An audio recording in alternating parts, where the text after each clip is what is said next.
1899 series के छठे episode में आपका स्वागत है। अब जिन लोगों ने बाकी 5 एपिसोड नहीं देखे हैं, कृपया करके वो उन एपिसोडों को देख ले। इनका लिंक मैंने डिस्क्रिप्शन बॉक्स और कमेंट बॉक्स में डाल रखा है। अब तक आपने देखा कि कुछ माइग्रेंट्स यूरोप से न्यूयॉर्क नई जिंदगी की तलाश में जा रहे थे। रास्ते में उन्हें 4 महीने से गायब प्रोमेथियस जहाज मिलता है, जिसपे से वो एक लड़का को वापस लेके कर्बरोज पे आते हैं और वहीं एक डेनियल नाम का व्यक्ति छुपते छुपाते कर्बरोज पे आ जाता है और तभी से यहाँ पे अजीब चीजों का सिलसिला चालू हो जाता है। लोग खुद पे खुद आत्महत्या करने लगते हैं। तभी मोरा फ्रैंकलिन के पिता को दिखाते हैं, जो किसी तरह से इन लोगों के दिमाग पे एक्सपेरिमेंट कर रहे थे। अब आज के एपिसोड में टोबे को एक जंगल में भागते हुए दिखाया जाता है, जहां वो अपनी बहन को ढूंढ रही थी। उसको उसकी बहन मिल जाती है, लेकिन जैसे वो उसके पास जाने लगती है, उसके सामने एक आदमी आता है और डर के मारे टोबे की आंखें खुल जाती है। वो उठती है, अपना गन उठाती है और मोरा फ्रैंकलिन पे तान देती है और उससे पूछती है कि वो लड़का कहाँ पे है। ये सारी चीजें उस लड़के की वजह से हो रही है, मैं उसे जिंदा नहीं छोड़ूंगी। तभी कैप्टन वहां आता है और बीच बचाव करता हुआ टोबे को शांत करता है और उससे बोलता है कि अभी बहुत कम लोग बचे हुए हैं, तो हमें एक दूसरे का साथ देना चाहिए, ना कि एक दूसरे से झगड़ा करना चाहिए। टोबे शांत हो जाती है। अब चूंकि पिछले एपिसोड में हमने देखा था कि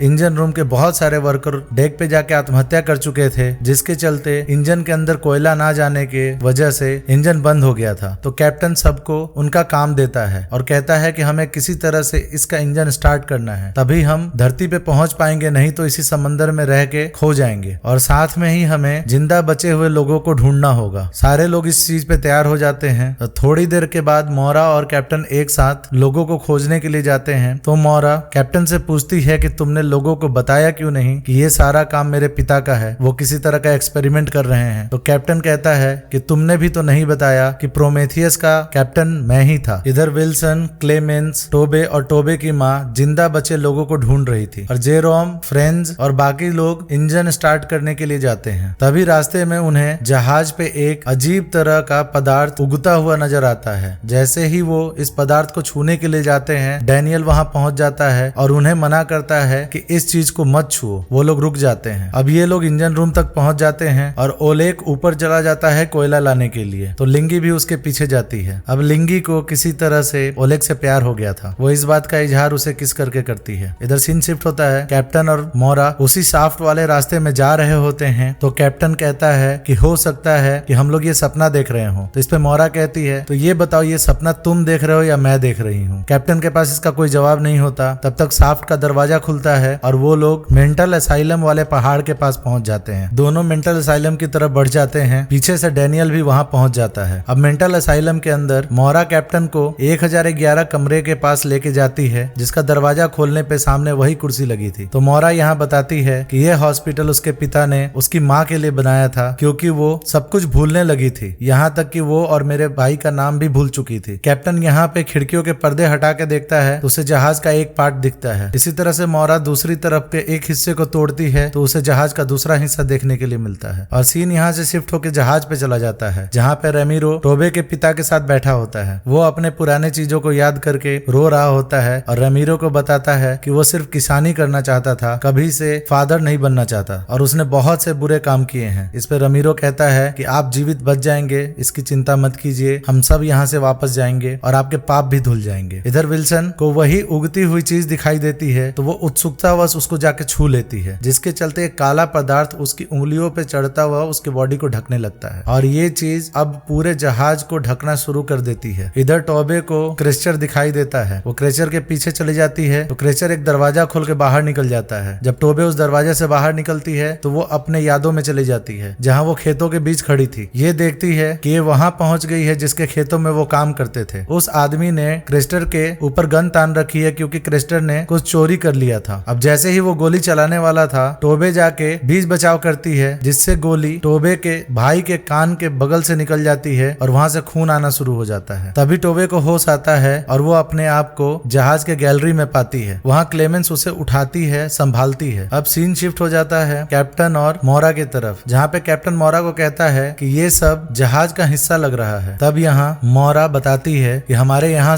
आने से पहले उस उस बच्चे ने मेरे कान में कहा था कि हमारे सारे सवालों के जवाब क्रिएटर ही दे सकते हैं। अब टोबे अपने कमरे की तरफ जा रही होती है तो उसे अपनी बहन एडा की गुड़िया मिलती है, जिसको हाथ में लेते ही वो वापस अपने पास्ट में विजन देखने लगती है, जिसमें वो देखती है कि इस विजन में उसके माता पिता भी हैं जो उसके भाई को संभाल रहे हैं। और टोबे उस जमीन के मालिक से कह रही होती है कि हमारे भाई ने सिर्फ छोटी सी ही चोरी की है, हमें छोड़ दीजिए, लेकिन वो नहीं मानता और वो टोबे को मारने लगता है। और टोबे थोड़ी सी अधमरी सी हो जाती है तो उसका रेप कर देता है। अब टोबे को होश आता है तो एक बड़ा सा पत्थर उठाती है और उस आदमी के सिर पे मार देती है, जिससे वो दूर हो जाता है। तो वो उसकी गन उठा के उसी को गोली मार देती है, जिससे उसकी वहीं मौत हो जाती है। और इसके बाद टोबे अपने विजन से बाहर आती है। वो थोड़ी घबरा गई थी तो क्लेमेंस आके उसे संभालती है। इसके बाद फ्रांस को दिखाते हैं। फ्रांस और उसके साथियों ने मिलके इंजन को स्टार्ट कर दिया था। अब इंजन स्टार्ट तो हो जाता है, लेकिन अब इतने आदमी नहीं बचे थे जो जहाज को चला सके। तो रेमीरो और टोबे का पिता मैनुअल देख के जहाज को चलाने की कोशिश करना चाहते हैं, जिसके लिए वो मैनुअल उठाते हैं और जब उसे खोलते हैं तो उसमें सिर्फ एक ही लाइन रिपीट हो रखी थी कि सच्चाई आने से पहले ये कॉफी असर कर जाए। इधर सेबेस्टियन सबसे छुपता छुपाता उसी कबर्ड के अंदर जाता है जहां से वो लड़का वापस आया था, और वो वहां से सीधे टेलीपोर्ट होके मोरा के पिता के पास पहुंच जाता है, जहां पे हेनरी सेबेस्टियन से कहता है कि तुम जल्दी से जाओ और उस बच्चे को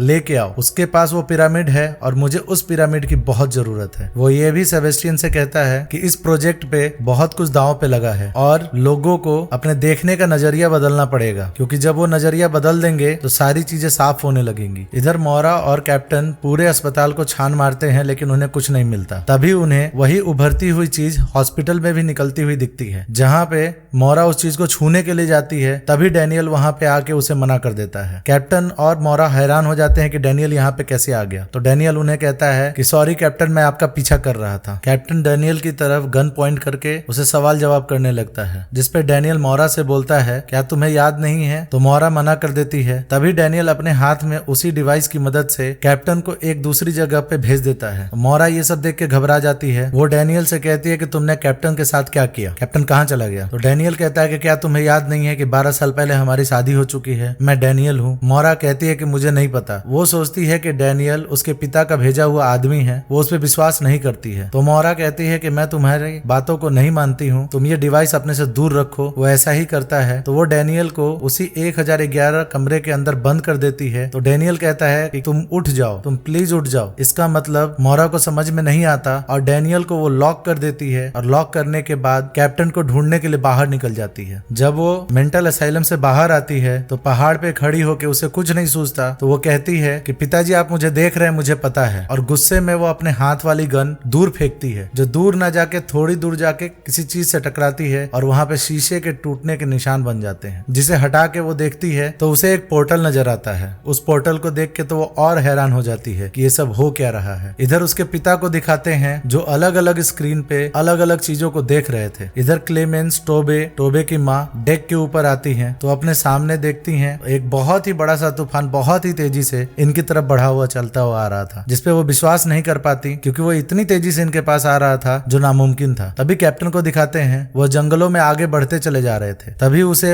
एक शाफ्ट मिलता है तो वो उस पोर्टल के जरिए अंदर आता है। जब वो अंदर आता है तो देखता है कि सारी चीजें टूटी हुई हैं। तो उसे उसकी हालत देख के समझ में आ जाता है कि ये जहाज कोर्बरस ना होके प्रोमेथियस है। और जब वो बाहर डेक पे आके देखता है तो उसे प्रोमेथियस की तरह बहुत सारे जहाज समंदर में ऐसे ही खड़े दिखते हैं जो काफी टूटी फूटी हालत में थे। और इसी मिस्टीरियस एंडिंग के साथ ये एपिसोड 5 भी खत्म हो जाता है। आगे के एपिसोड के लिए इस चैनल के साथ बने रहिए।